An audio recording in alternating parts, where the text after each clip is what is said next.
Assalamualaikum warahmatullahi wabarakatuh.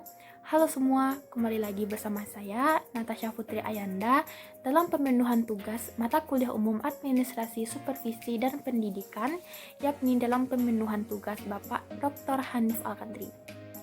Baik, di video kali ini saya akan mencoba menjelaskan kembali dalam bentuk versi saya yang telah dijelaskan di YouTube Bapak Dr. Hanif Al-Qadri, yaitu materinya tentang administrasi layanan khusus.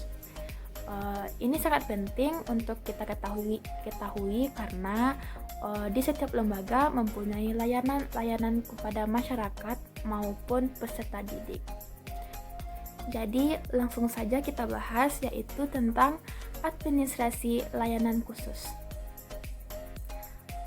Sebelum kita mengetahui pengertian dari administrasi layanan khusus, kita harus mengetahui apa itu artinya layanan. Layanan yaitu suatu bentuk kegiatan memberikan pelayanan suatu kondisi kenyamanan buat orang yang kita layani. Nah, kemudian dalam bentuk layanan khusus itu artinya diutamakan, didahulukan, perilakunya berbeda, memang diistimewakan. Jadi kalau kita simpulkan dalam bahasa Indonesia, yaitu layanan khusus berarti benar-benar sesuatu yang disiapkan secara matang dalam memberikan layanan kepada masyarakat yang menjadi standar untuk dilayani. Kalau di sekolah berarti siswa, dan kalau di universitas berarti mahasiswa.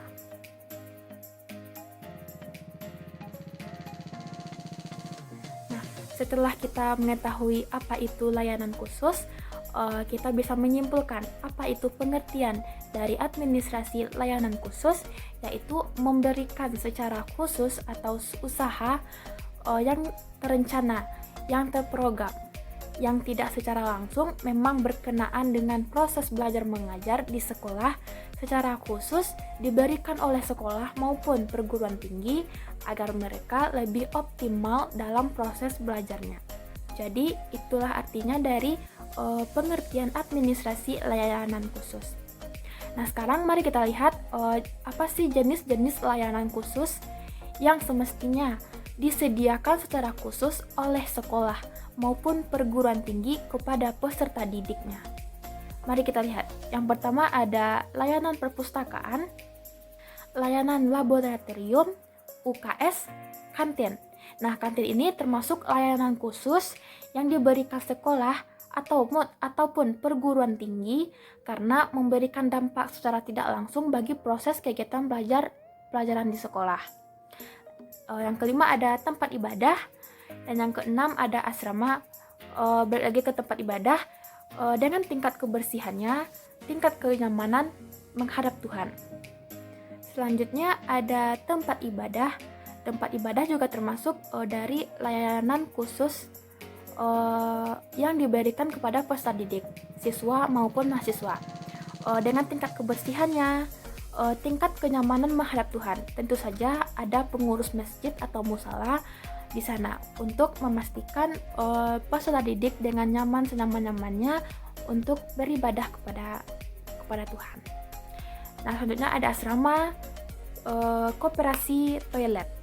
Toilet juga termasuk karena orang-orang seni selalu bilang bahwa toilet merupakan salah satu tempat yang bisa mengundang atau mengeluarkan ide-ide cemerlang. Tapi, apakah ide itu muncul jika toiletnya tidak nyaman? Nah, ingat bahwasannya toilet juga merupakan layanan khusus yang diberikan sekolah maupun perguruan tinggi. Kalau seandainya kita mendesak ingin buang air kecil maupun buang air besar, ketika pergi ke toiletnya tidak nyaman, berbau ataupun gimana, atau mungkin yang tidak kita inginkan, mungkin saja kita tidak jadi ke sana karena tidak memungkinkan. Nah, jadi kita menahannya, dan itu membuat kita tidak konsentrasi dalam belajar.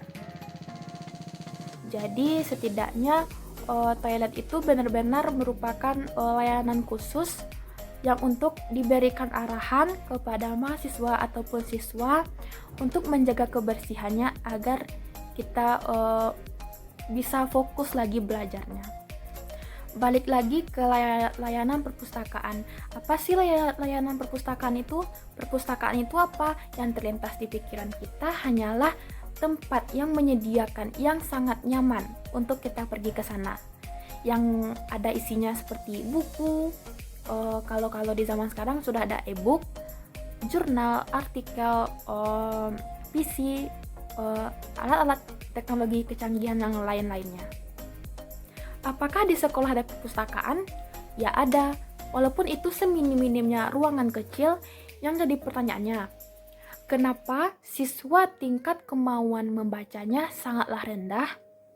Ya jawabannya sudah sangat jelas, karena tempat perpustakaan sangat tidak memungkinkan untuk duduk berlama-lama di sana. Apakah bukunya juga ada? Apakah bukunya juga lengkap? Ada. Tapi setiap tahun per tahun bukunya itu sudah tahun-tahun jadul. Sudah direvisikah? Hanya sebagian dari sekolah.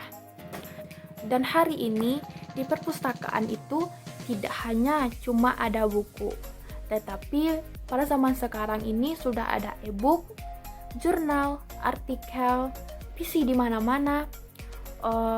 Apalagi anak-anak milenial yang mereka pada saat sekarang sudah tidak lagi membaca buku. Mereka sudah bisa mengaplikasikan teknologi canggih sekarang, dan sekolah tidak ada yang menyediakan yang seperti itu. Dan itu yang sangat kita acukan untuk masa kedepannya. Ingat, jangankan sekolah, perguruan tinggi saja belum mampu melayani perpustakaan yang memberikan kenyamanan kemahasiswaan, seperti yang sudah saya jelaskan pada sebelumnya. Sekarang kita lihat fungsi dari perpustakaan. Yang pertama ada fungsi pendidikan, yaitu memberikan kesempatan kepada peserta didik untuk menambah wawasan.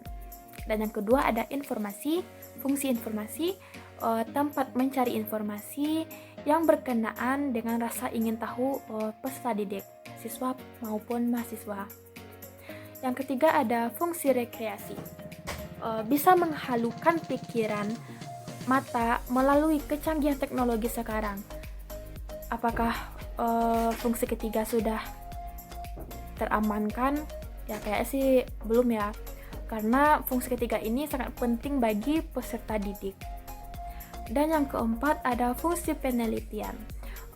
Fungsi penelitian ini menggunakan perpustakaan dengan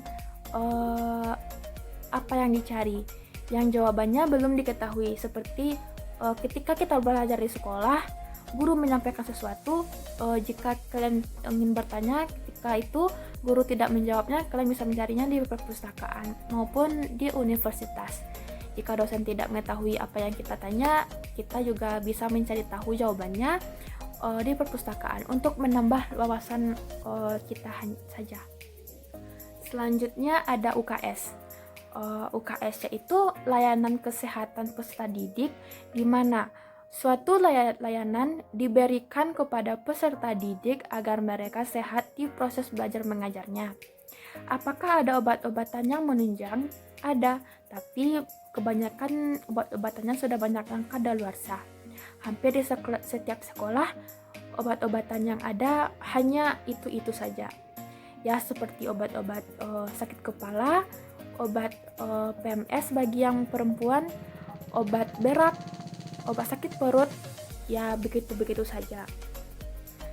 Ada kafe juga termasuk layanan khusus yang diberikan sekolah maupun universitas kepada siswa dan mahasiswanya. Layanan makanan, minuman yang dibutuhkan peserta didik di saat waktu istirahat. Masalah kesehatan seperti kafe yang berdiri di tengah-tengah sekolah. Orang yang memasak yang bikin aromanya mengganggu peserta didik, itu sebenarnya sangat-sangat tidak boleh.